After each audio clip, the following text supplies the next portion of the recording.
वचन को सुनेंगे, परमेश्वर आपकी जिंदगी में काम करे। बोलो हालेलुया। अपने पड़ोसी के हाथ मिलाओ, बोलो कि आज का वचन तेरे लिए। जोर से बोलो, जोर से, फिर से गाओ, फिर से गाओ। तेरे दम पे है सारी दुनिया, तेरे दम पे है सारी खुशियाँ, तेरे दम पे है सारी दुनिया, तेरे दम पे है सारी खुशियाँ, तेरे रहम से टिकी है जमीन, हाँ हाँ, तेरे रहम सारे बोलो हालेलुया। आज का वचन है, आज का टॉपिक है परमेश्वर को भेंट चढ़ाना एक सच्ची आराधना है। परमेश्वर को भेंट चढ़ाना एक सच्ची आराधना है। परमेश्वर उन लोगों की मदद करता है। आप सुन रहे हो, देखो आप लोगों को मालूम होना चाहिए कि परमेश्वर की प्रेजेंस है कि नहीं। यहाँ पर कुछ लोग बहकाई में आ जाते हैं। देखो जब हम चल रहे थे तो मौसम में बताया गया 2 दिन की बारिश लगातार, लेकिन हम यहाँ पर स्टेज पर खड़े हैं, पवित्र आत्मा से एक ही बात कही, परमेश्वर जब तेरा दास स्टेज पर जाए तो दया करना। परमेश्वर सुनता है कि नहीं चार? आप तो भागने वाले थे यस के बच्चे। देख रहा था कोई उधर खड़ा था, कोई इधर खड़ा था, विश्वास नहीं था। लेकिन कईयों को विश्वास ये था जब पादरी आएगा देखते हैं बारिश रुकेगी कि नहीं। हालेलुया। अभी देख रहे हैं आप रुकी कि नहीं।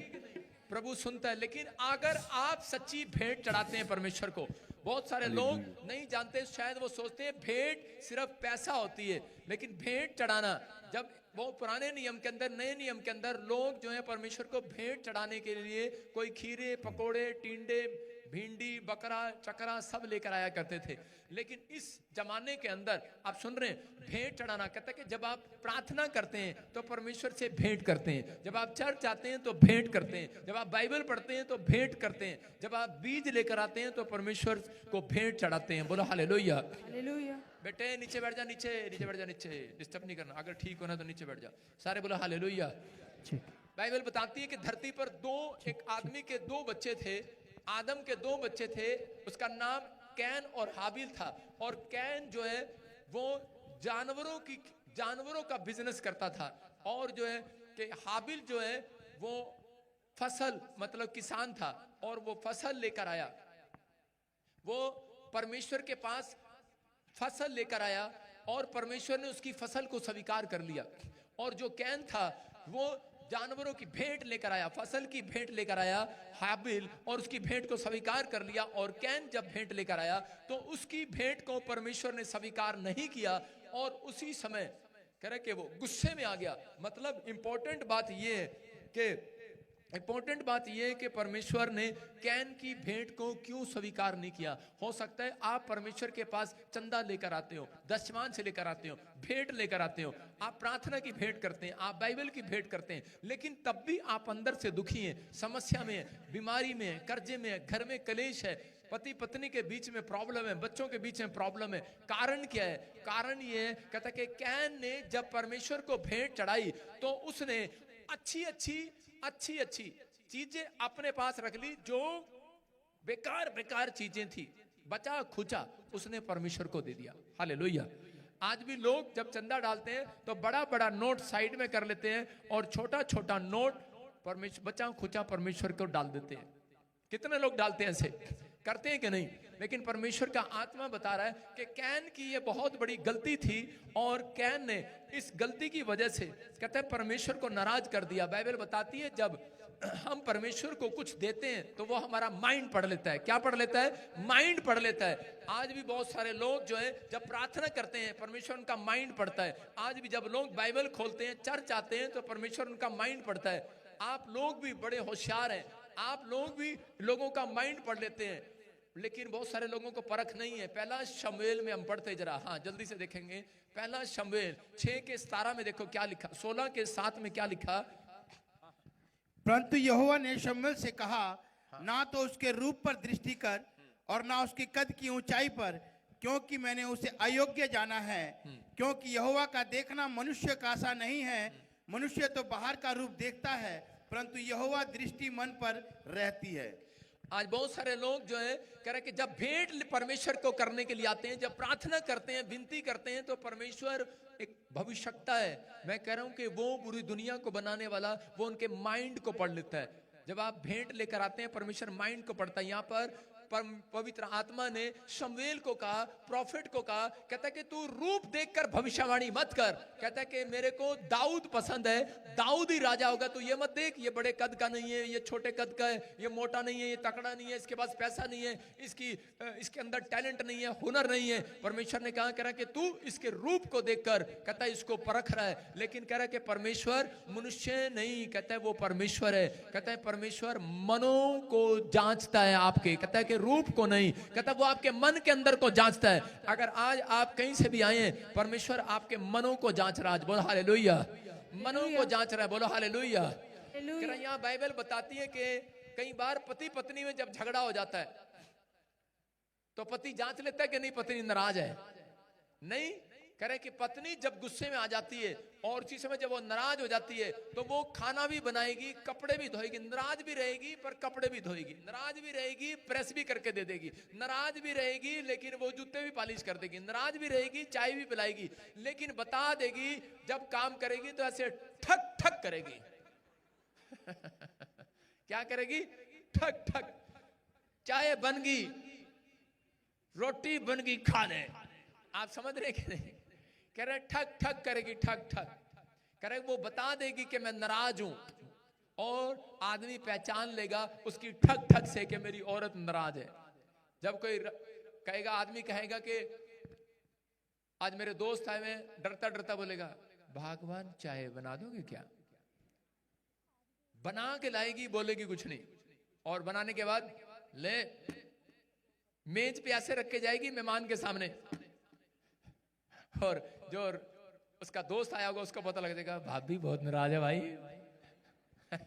लग जाता है कि नहीं? कहते हैं कि आप औरत का माइंड पढ़ लेते हैं। आप किसी के घर में जाते हैं, उसकी वाइफ और उसके मुंह, उसके माँ या रिश्तेदारों का मुंह देखकर पढ़ लेते हैं कि इसके रिश्तेदार हमारे से नाराज हैं। तो परमेश्वर भी कहता है जब आप भेंट लेकर आते हैं, आप किस प्रकार परमेश्वर को भेंट चढ़ा रहे हैं, परमेश्वर आपके माइंड को पढ़ लेता है। बहुत सारे लोगों के माइंड को पढ़ लेता है। सारे काम करेगी लेकिन पता लग जाएगा, कह रहे कि भाई सारे काम करने के बाद भी पता लग जाता है कि ये औरत नाराज है। कई बार हम अच्छा काम करते हैं, हम बहुत काम करते हैं, बहुत प्रार्थनाएं करते हैं, बहुत बाइबल पढ़ते हैं, लेकिन हमारे अंदर पता लग जाता है परमेश्वर को कि ये किस मनसा से मेरे पास आए हैं, किस कह रहे कि इनकी प्रार्थना का तरीका क्या है। बहुत सारे लोग जो है परमेश्वर को परखते हैं। बाइबल में लिखा मलाकी 3:11 में कि परख कर देख यहोवा कितना भला है, परख कर देख यहोवा कितना भला है। अगर परमेश्वर कह रहे हैं कि मुझे परख के देखो, तो पवित्र आत्मा कहता है कि आपको भी वो परख सकता है। बोलो हालेलुया। जब आप बाइबल पढ़ते हैं वो आपको परखता है, जब आप चर्च आते हैं वो परखता है, जब आप भेंट देते हैं परमेश्वर को वो आपको परखता है।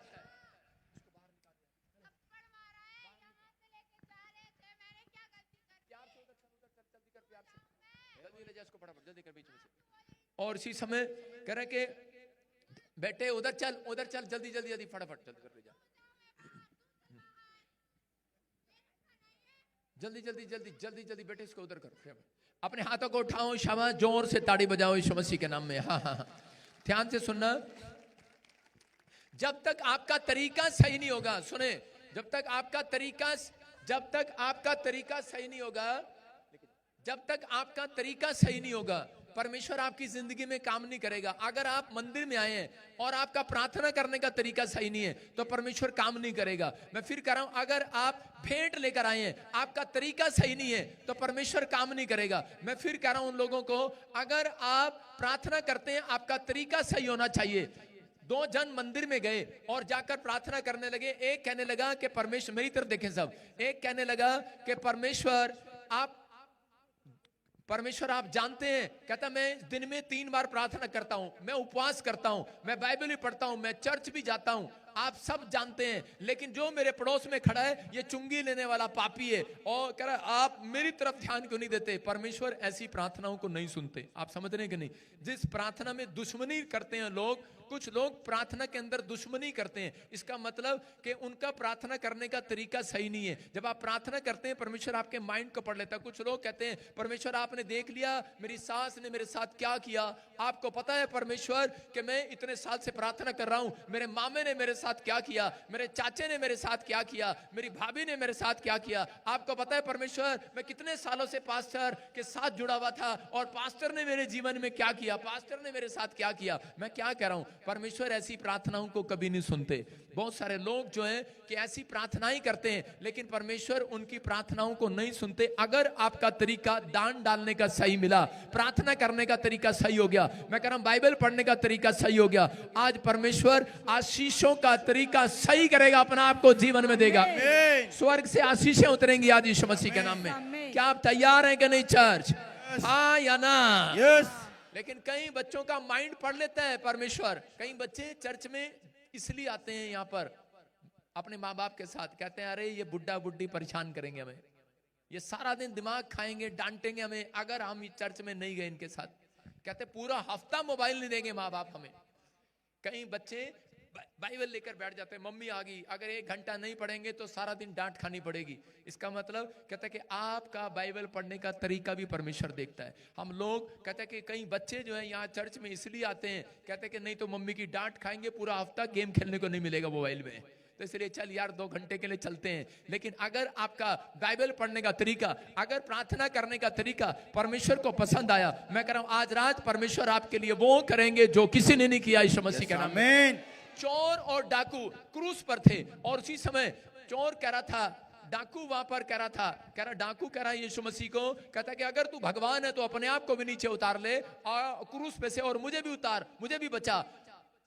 और लेकिन चोर कह रहा था प्रभु मुझ पापी पर दया करना, मैं जानता हूं आप परमेश्वर के इकलौते पुत्र हैं और मुझ पर भी दया करना। यीशु मसीह ने डाकू की तरफ ध्यान नहीं दिया, लेकिन चोर की प्रार्थना को सुना। उसने कहा जा आज ही तू स्वर्ग लोक में मेरे साथ अभी जाएगा यीशु मसीह के नाम में।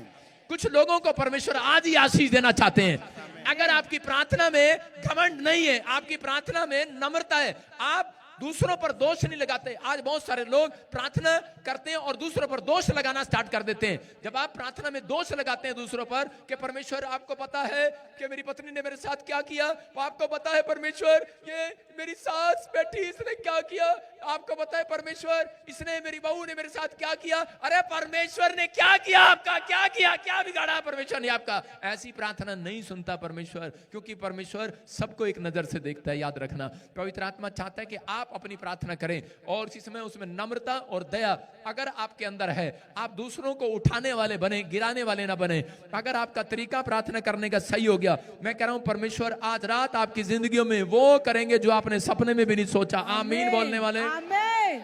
कोई बड़ी गवाही आएगी चर्च। आमीन। आमीन। मैं कह रहा हूं कि मेंबर लोग जब मेंबरशिप में बुलाते हैं, मैं जब करनाल में था तो मेंबरशिप में बुलाया तो उसी समय मेंबर को कहा कि आज आपकी मेंबरशिप ली जाएगी, आप चर्च में आना, मेंबरशिप डे है। और उसी समय उसने आकर कहा, कहता पादरी साहब कह रहा कि जल्दी बताओ कितना मेंबरशिप है। कह रहा यार टंटा ही खत्म करें, अब टंटा ही खत्म करें। कह रहे पूरे साल का ही टंटा खत्म करते हैं, पूरे साल का ही चक्कर खत्म करते हैं। कह रहा मैंने कहा क्या हुआ, कहता यार टंटा ही खत्म करो। कह रहा 2000 मेंबरशिप, कहता पूरे महीने का 24,000 ले लो, पूरे साल का 24,000, टंटा ही खत्म। कह रहा रोज आप बुला लेते हो, आ जाओ आ जाओ आ जाओ। मैंने कहा बात सुनो, अगर आप ये टंटा खत्म करना चाहते हैं तो आप से हम मेंबरशिप नहीं लेंगे, ना आप हमारे मेंबर होंगे, क्योंकि परमेश्वर मेंबरशिप के बहाने आपको चर्च में बुलाता है और आपको सुधारता है। वचन जो आपके अंदर जाता है और आप बदलते हैं यीशु मसीह के नाम में। मैंने कहा हम पैसा लेने के लिए नहीं आए। कुछ लोग जो है उनके बोलने का तरीका गलत है, इसलिए परमेश्वर उनका दान लेना नहीं चाहता। कैन का जो तरीका था वो बड़ा गंदा था बोलने का, और वो परमेश्वर को क्या बोल रहा था। उसी समय हम पढ़ते उत्पत्ति की किताब 4 अध्याय उसके 7 और 8 को पढ़ेंगे। देखो क्या लिखा, यदि तू भला करे हाँ। तो क्या तेरी भेंट ग्रहण ना की जाएगी? कह रहा है परमेश्वर ने कहा यदि तू भला करे क्या तेरी भेंट मैं लूंगा नहीं। अगर क्या तू अच्छा बोले क्या तेरी भेंट नहीं लूंगा। तू भला काम तो करके दिखा। जिंदगी में कभी भला काम नहीं किया तो परमेश्वर आपकी भेंट नहीं लेंगे। आपके बोलने का तरीका सही नहीं है तो परमेश्वर आपकी भेंट नहीं लेंगे, आपसे दशमांश नहीं लेंगे। आपके अगर ले भी लेंगे तो परमेश्वर गेम खेलेंगे आपके साथ। सुन रहे हैं कि नहीं? अगर ले भी लेंगे तो गेम खेलेंगे, आपका काम नहीं करेंगे। फिर सुनना मेरी बात को ध्यान से सुनना, क्योंकि अगर आप भला काम करें तो परमेश्वर कहता है भलाई के काम करें, दया के काम करें तो परमेश्वर आपकी भेंट लेगा। हाबिल ने जो है कह रहा अपनी कमाई का हिस्सा परमेश्वर को दिया, उसने अपने सम्मान का हिस्सा दिया, भोर का हिस्सा दिया, सुबह का हिस्सा, मतलब जो पहला स्थान परमेश्वर को देते हैं तो परमेश्वर उसको पीछे से आगे लेकर आते हैं यीशु मसीह के नाम में। उसके बिजनेस को पीछे से आगे लेकर आएंगे, उसके बच्चों को आगे लेकर आएंगे, उसकी सेवकाई को आगे लेकर आएंगे, हर चीज में। लेकिन जिसने फर्स्ट प्रायोरिटी परमेश्वर को दी है और उसी समय जिसने पहला स्थान परमेश्वर को दिया है, जब आप भोर का समय पहला और उसी समय परमेश्वर को देते हैं तो परमेश्वर आशीष देते हैं। लेकिन आपको पता है कि भैंस का दूध पहला किसको चढ़ाया जाता है? इंसान पी सकता है उसको? गांव वाले को पता है फट जाएगा पेट में जाके, खीस बन जाएगी, इसलिए वो जाकर या तो भगवान को चढ़ाएगा या खीस करके पिलाएगा उसको। पहली चीज जो है, पहली कमाई जो है वो परमेश्वर के पास जानी चाहिए। याकूब ने जो है भेंट देने में कई बार जो है बहुत सारे लोग जो है बिजनेस करते हैं परमेश्वर के साथ। जब भेंट देते हैं तो परमेश्वर के साथ बिजनेस करते हैं। याकूब को जब करा उसके माँ बाप ने, उसके भाई ने धोखा दिया और उसके भाई ने जब उस पर गुस्सा किया तो वो घर छोड़कर भाग रहा था। जब घर छोड़ते भागते भागते रास्ते में क्या हुआ कि उसको नींद आई और वो उसको तकिया नहीं मिला, चद्दर नहीं मिला, उसने एक पत्थर रखा, तकिया बनाया, उसका सो गया। और उसी समय रात को उसको ड्रीम आया और ड्रीम आने के बाद उसको एक ड्रीम आता है, सीढ़ी लगी हुई है, उस पर स्वर्गदूत उतरते हैं और चढ़ते हैं। गेट बंद कर दे लड़के, डिस्टर्ब होता हूं मैं, गेट बंद कर दे। और इसी समय कह रहा है कि सीढ़ी लगाकर उतर रहे हैं और चढ़ रहे हैं। लड़की दान लेना बंद कर दे, बैठ जा, स्टॉप, वहीं बैठ जा। सीढ़ी लगाकर चढ़ रहे हैं और उतर रहे हैं बार बार। जब सीढ़ी लगाकर चढ़ रहे उतर रहे, उससे ड्रीम आया और उसी समय वो ड्रीम में उठ गया और उठकर कहने लगा परमेश्वर को। परमेश्वर ने उससे बात किया, परमेश्वर ने कहा तू मेरा काम करेगा। उसने कहा ठीक है मैं तेरा काम करूंगा अगर तू मुझे मेरे बच्चों को, उसने बिजनेस में डील किया, उसने परमेश्वर के साथ एक डील किया। उसने कहा अगर तू मुझे रोटी, कपड़ा, मकान और करा के मेरे बिजनेस को संभाल कर रखे, मेरे बच्चों को संभाल कर रखे, मुझे आने जाने में आशीर्वाद दे, मुझे सुरक्षा दे, तो कह रहा है तब तू मेरा परमेश्वर ठहरेगा। तब मैं कह रहा कि जो तू मुझे देगा कह रहा उसका दशमांश मैं तुझे दिया करूंगा। कौन कर रहा है? डील कर रहा है, बिजनेस में डील कर रहा है। कौन? याकूब डील कर रहा है और परमेश्वर ने उसके साथ डील कर लिया। उसने कहा जो तू मुझे देगा परमेश्वर मैं तुझे दशमांश दिया करूंगा। आज भी बहुत सारे लोगों को कह रहा है कि जब आप सुसमाचार सुनाते हैं तो लोग आपके साथ डील करते हैं, क्या तेरा परमेश्वर हमें चंगा करेगा तो हम चर्च चलेंगे, घर दिलाएगा, नौकरी लग जाएगी तो हम तेरे साथ चर्च चलेंगे। लोग डील करते हैं, लेकिन परमेश्वर आज आपकी डील को मान तैयार कर रहा है। ठीक है डील तैयार है आज यीशु मसीह के नाम में। आप विश्वास करो आज परमेश्वर ने डील कर दी आपके साथ। अगर तुम्हारा तरीका सही है तो परमेश्वर तुम्हारी डील फाइनल करेगा आज यीशु मसीह के नाम में। अगर आपका तरीका प्रार्थना करने का सही है, अगर आपका तरीका भेंट चढ़ाने का सही है, आपका तरीका चर्च माने का सही है तो परमेश्वर कह रहा है कि डील करेगा, डील फाइनल होगी आज के बाद। कह रहा है याकूब ने डील किया परमेश्वर के साथ और उसी समय याकूब चला गया। और याकूब जब जा रहा था तो उसी समय उसके मामा लोबान ने उसके साथ कह रहा है कि धोखा किया, चीटिंग किया। लेकिन एक भी दिन कहता है कि याकूब ने उसके खिलाफ नहीं बोला। क्यों? क्योंकि याकूब उससे भी बड़ा चीटर था, क्योंकि उसने अपने भाई के साथ धोखा किया था। इसलिए उसने कभी भी अपने भाई, अपने मामा के साथ चीटिंग नहीं किया। लेकिन वो सहता रहा और उसके बाद कह रहा कि परमेश्वर भी उसको जितना उसका मामा उससे ले लेता था उतना परमेश्वर उसको और ज्यादा दे दिया करता था। क्यों? क्योंकि परमेश्वर की डील हुई थी उसके साथ। कहता है कि अगर ये व्यक्ति, कहता है कि परमेश्वर ने, उसने डील किया था कि परमेश्वर जितना तू मुझे देगा उससे 10% मैं तुझे दिया करूंगा। बोलो हालेलुया। उसका दशमांश मैं तुझे दिया करूंगा। इसलिए परमेश्वर उसको देता चला गया और वो दशमांश पर दशमांश देता चला गया। परमेश्वर आज भी उन लोगों को देख रहा है। कहता है कि अगर आपकी डील सही है तो पवित्र आत्मा कह रहा है कि आज डील, बड़ी बड़ी डील आपकी फाइनल होगी यीशु मसीह के नाम में। आपकी बड़ी बड़ी डील फाइनल होगी चर्च। आमीन। क्या आप विश्वास करते हैं आज आपकी डील फाइनल हो? यस। अक्सर लोगों की जब डील हो जाती है तो वो क्या करते हैं? परमेश्वर को धोखा देने लगते हैं। जब डील फाइनल हो जाती है, नौकरी लग जाती है, बिजनेस चल जाता है, फैक्ट्री चल जाती है, तो धोखा देने लगते हैं। कई लोगों की जिनकी कम सैलरी होती है, वो 2000 सैलरी वाला 200 रुपए निकाल के पादरी को देता है, हेलो पादरी साहब ले लो 200 रुपए। लेकिन जिसकी 2 लाख सैलरी होती है, उसको 20,000 देने पड़ते हैं 2 लाख वाले को, तो और 20,000, अरे भैया वो देता नहीं है। लेकिन बाइबल में लिखा है, यीशु मसीह ने कहा मच्छर को छान डालते हैं, ऊंट को निकल जाते हैं। मच्छर को छान डालते हैं और ऊंट को निकल जाते हैं। आज लोग बर्बाद क्यों हैं बिजनेस में? क्योंकि वो दशवांश में जो डील याकूब ने चलाई थी, वो डील पूरी नहीं करते, इसलिए प्रॉब्लम में रहते हैं। याकूब ने कहा था, रोटी, कपड़ा, मकान, घर, बिजनेस मेरे को संभाल कर रखेगा, जो तू मुझे देगा उसका दशवांश दूंगा। परमेश्वर ने कहा जब डील फाइनल है। आपने कहा कि परमेश्वर मेरे बच्चे को गवर्नमेंट जॉब देगा, परमेश्वर ने कहा ठीक है, प्रार्थना करने का तरीका ठीक कर, भेंट चढ़ाने का तरीका ठीक कर, तेरे घर में जॉब की लाइन लगी होगी। चर्च डील फाइनल कर पर आपकी जुबान करा के सच्ची होनी चाहिए। आपकी डील फाइनल नहीं है। कहता है यहाँ पर बहुत सारे लोग अपनी डील को तोड़ देते हैं, जो अपनी कमिटमेंट को तोड़ देते हैं। कराए जब किसी का 2 करोड़ आता है तो यीशु मसीह बोलता है मच्छर को छान डालते हैं और ऊंट को निकल जाते हैं। 2 करोड़ आता है तो भाई साहब कितना होगा 2 करोड़ का? 20 लाख 20 लाख रुपया पादरी खा जाएगा अगर पादरी को देंगे। उसी समय बाइबल में लिखा कि मच्छर को छान डालते हैं, ऊंट को निकल जाते हैं। करे थोड़ा आता तो देते हैं, लेकिन बड़ा ऊंट को निकल जाते हैं। जेब बाहर ही नहीं आता। अरे भाई हाथ नहीं आ रहा। कह रहा मच्छर को छान डालते हैं। बोलो हालेलुया। कह रहा आज आपको समझना है। कहता अगर आज आप चाहते हैं कि परमेश्वर आपकी जिंदगी में काम करे, कोई बड़ी डील करे, आप बार बार बोलते हैं परमेश्वर को, लेकिन बहुत सारे लोग जैसे टैक्स बचाते हैं गवर्नमेंट का, देखा ना आपने, लोग टैक्स की चोरी करते हैं, टैक्स की चोरी करते हैं। टूल टैक्स, कुराली में टूल टैक्स हमारे गेट के बिल्कुल साथ ही है। वहां से निकलने के बजाय दूसरे गांव से निकल कर आएंगे। हमारे चर्च के प्रधान भी इधर से नहीं निकलेंगे, दूसरे टैक्स के पास से निकलेंगे। पानीपत वाला भी काट कर आएंगे, घरोंडे वाला भी काट कर आएंगे, दिल्ली वाला भी काट कर आएंगे। अरे भाई टैक्स बचाना है किसी तरीके से भाई साहब, लेकिन परमेश्वर का टैक्स कैसे बचाएंगे आप? परमेश्वर ने एक टैक्स लगाया है। कहता है अगर आपने डील फाइनल कर दिया, आज रात मैं कह रहा हूं आपकी एक बहुत बड़ी मन की इच्छा पूरी होने वाली है। एक मन की डील पूरी करनी है कि नहीं चर्च? आप मन की डील पूरी करना चाहते हैं कि नहीं? आज एक कमिटमेंट करके जाना। मैं कह रहा हूं कमिटमेंट किया याकूब ने और खरा उतरा, और परमेश्वर ने कहा जा, कह रहा तेरा ही लड़का देश का प्रधानमंत्री होगा यीशु मसीह के नाम में। मैं कह रहा हूं लेकिन हम लोग कहता यही मार खा जाते हैं। कहता हम लोग सिर्फ पैसे के पीछे भागते हैं और इसी समय टैक्स बचाने की कोशिश करते हैं। बहुत सारे लोग जो है धोखा देने की कोशिश करते हैं। इंसान हरकतों से बाज नहीं आता, गेम खेलता है परमेश्वर के साथ। कितने लोगों के साथ गेम खेलते हैं आप? कितने लोगों के साथ गेम खेलते हैं? कुछ लोग पादरी के साथ गेम खेलते रहते हैं। वो कहते हैं अरे पादरी से दुआ कराएंगे, दशवांश लेने आ जाएगा, डील लेने आ जाएगा घर पे। कहीं तो बताते भी नहीं हमारा मकान 5 करोड़ का बिक गया, 50 लाख लेने आ जाएगा भाई। कई लोग क्या करते हैं, खुद ही घर में प्रार्थना शुरू कर देते हैं।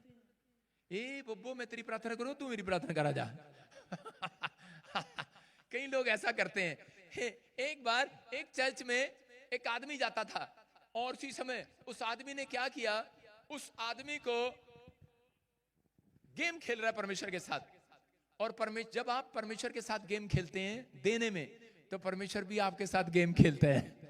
और इसी समय उसको ऐसा महसूस होने लगा, वो कहने लगा, अरे अपने दोस्तों को कहने लगा आपको नहीं पता, कहता आजकल मेरी प्रार्थना से बड़े बड़े चमत्कार हो रहे हैं। कह रहा यार पता नहीं क्या हो रहा, कह रहा मैं जिसके सिर पे हाथ रख दूं उसका बड़ा काम हो जाता है। कहता अच्छा, कहता ऐसे कौन कौन से काम किए? कहता तू कोई पादरी है? कहता नहीं पादरी नहीं हूं। कहता लेकिन कहता आजकल बड़े बड़े काम हो रहे हैं।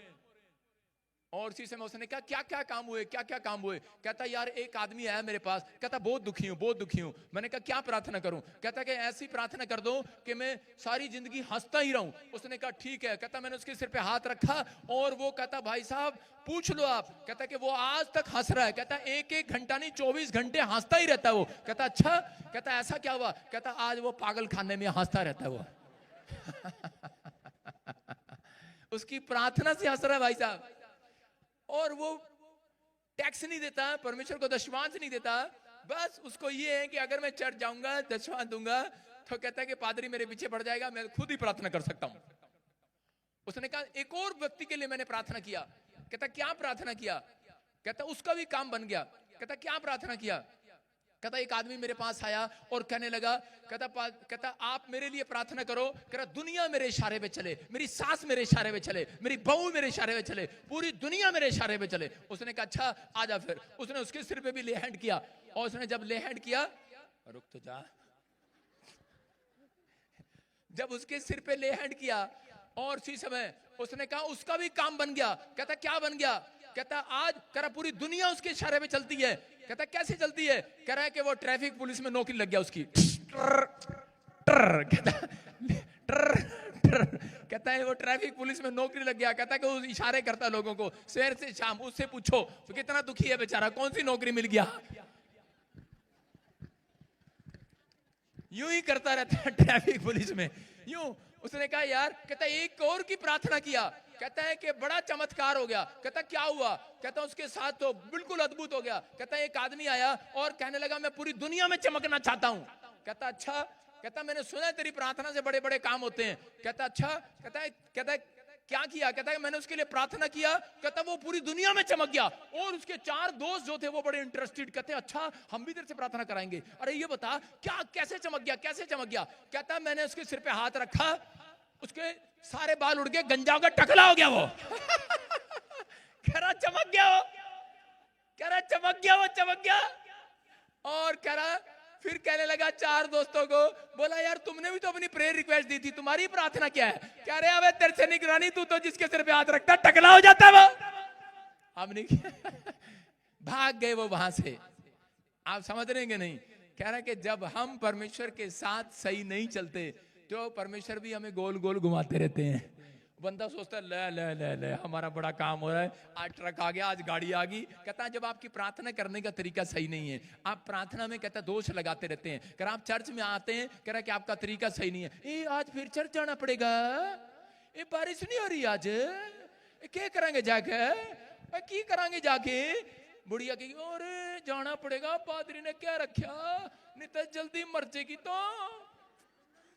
और भाई साहब, अरे भाई दुखी हो के आ रहे हो चर्च में, लेकिन दाऊद बोलता है, कहता है बारिश आए, दुख आए, तूफान आए, आंधी आए, लेकिन 7वें दिन परमेश्वर के घर आनंद के साथ प्रवेश करूंगा, आनंद के साथ आऊंगा। दाऊद बोलता है मेरी ड्यूटी है, ये मेरी ड्यूटी है चर्च में जाना, मेरी ड्यूटी है 7वें दिन परमेश्वर की आज्ञा मानना। जब आपके पास आज्ञा है तो अगर आप आते हैं तो परमेश्वर आपके लिए मन खोलता है यीशु मसीह के नाम में। सबको जय मसीह की। मैं जतिन बब्बर और आप देख रहे हैं मसीह परिवार चैनल। जैसे कि आप सब जानते हैं कि मैं इस चैनल पे प्रभु के अलग अलग दासों की वीडियोस डालता हूं, तो अगर आपको हमारा चैनल अच्छा लगता है तो आप इस चैनल को ज़्यादा से ज़्यादा सब्सक्राइब जरूर करें, ताकि आप प्रभु के वचन को सुन सके। वीडियोस को ज़्यादा से ज़्यादा शेयर करें ताकि जिन लोगों तक वचन नहीं पहुंचा उन तक भी वचन पहुंच सके।